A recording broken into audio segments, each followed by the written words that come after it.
Des Amérindiens dans les tranchées. Il y a des milliers d'Amérindiens, dont 1 sur 3, qui se sont engagés dans les armées américaines ou canadiennes. Puis au combat, certains ne sont jamais revenus. Je vais vous raconter l'histoire de quelques-uns d'entre eux. Tout d'abord, je vais vous parler de Joseph Stalin Buffalo, qui était un jeune homme âgé de 20 ans. Il était le petit chief du grand chef Sioux Stilling Bull, puisque lui et ses guerriers ont réussi à échapper à la cavalerie américaine en se réfugiant au Canada, au fort Qu'Appelle, d'où le lieu de naissance de Joseph Stalin Buffalo, le 3 juin 1897. Joseph s'était porté lui-même volontaire pour participer à la guerre avec les forces canadiennes.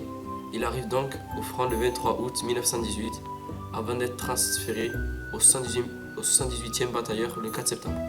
Mais selon les spécialistes de l'ARACA, Joseph Standing Buffalo s'était grièvement blessé durant la bataille du Canal du Nord.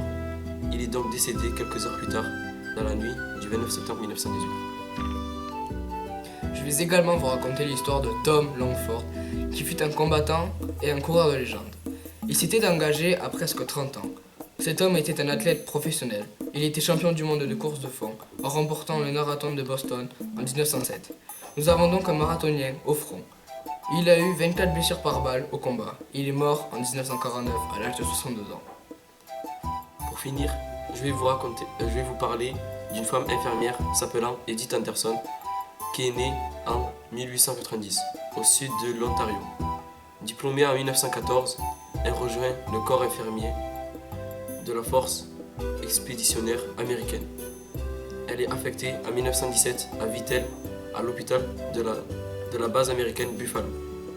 Elle a soigné des soldats blessés. Ensuite, elle est revenue au Canada en 1918, où elle se marie et aura ensuite 4 enfants. Elle est morte en 1995 à l'âge de 105 ans.